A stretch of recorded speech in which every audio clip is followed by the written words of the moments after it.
Okay, hi. The Himalayan is often seen as an adventure-only motorcycle.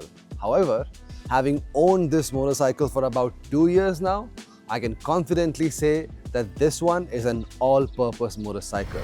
Look at this! The Himalayan sure does give a feeling of having a big motorcycle. I don't blame you. You get 21-inch front wheels which can conquer pretty much anything you throw at it. Bad roads, sandy roads, rocky roads, no roads, tarmac. It just glides over all of those effortlessly. All thanks to these 43mm upside down Showa suspensions, which from the factory are set up beautifully. The ride quality is superb, it's plush.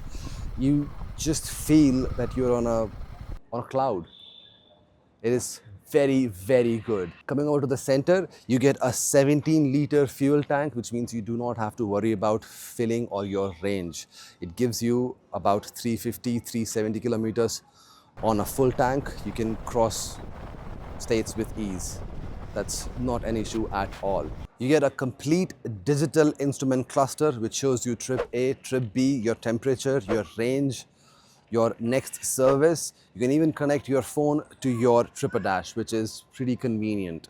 And you can also cast your maps completely onto this dash, which is a one-of-a-kind design specifically for the Himalayan and the Gorilla 450 now, and also the Bear 650 also. The ergonomics of this is pretty straightforward and sweet. I'm a 6'2" guy, and this is my riding position on this motorcycle. It is pretty upright, gives you a commanding view of what is ahead, and it just induces confidence in you to ride this motorcycle. For shorter people, this motorcycle used to feel a little heavy, a little top heavy, but thanks to this updated side stand, which all the 2026 models onwards now get from the factory, lifting this motorcycle off of its side stand is become very, very easy. It becomes at least 20 kilos lighter. Look at this. So this definitely will make you confident that you can handle this motorcycle with ease. You also get a split seat design that comes as stock. Now, there are advantages to this because the stock seat settings, the stock seat height is about 825 millimeters. You can adjust it to 845 millimeters, which is a pretty good plus point. Also, if you are a little shorter rider, then you can adjust it to 825, which is damn good option. And also you get a lower seat as well. However, you have to opt for that. That will reduce your seat height to about 805 millimeters, which is a pretty good thing in my opinion. Installing the seat back is pretty damn easy. The 450 Sherpa engine is just that buttery smooth. You get 6th gear on this. Previously, the Himalayan 411 used to come with 5 gears only. So with the addition of 6th gear and the Sherpa engine, it is effortless. It just makes cruising on highways very, very easy.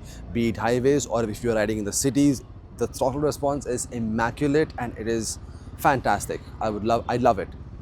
And you also get an option of having cross-spoke tubeless wheels from the factory. If you are booking your bike from the MIY section, you can opt for these, and these keeps your puncture anxiety at bay.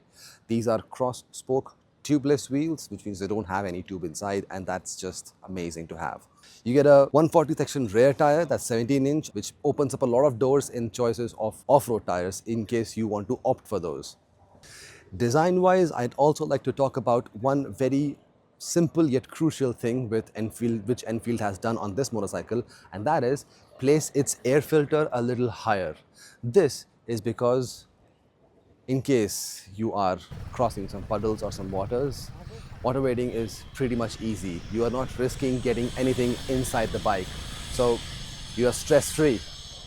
And a lot of people do find this motorcycle a little top heavy. I'm not denying that fact, but that small weight adds to this motorcycle's advantage of keeping a straight line when you are cruising in the highways.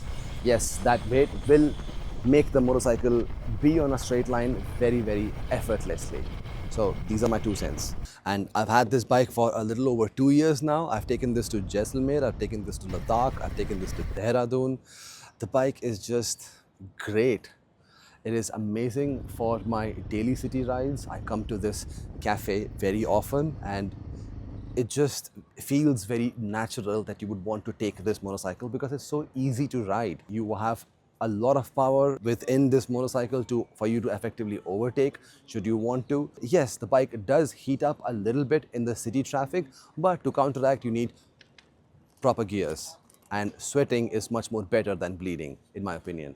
So yes, with all motorcycles this heating issue will be there. It's not an issue, it's just a common thing. If you're using a brilliant motorcycle like this or any other for that matter, it'll get heat up. Plus, thanks to the environment that we are all in, it just adds on top of that. Having the experience of owning a big bike like a 450cc engine has been great for me.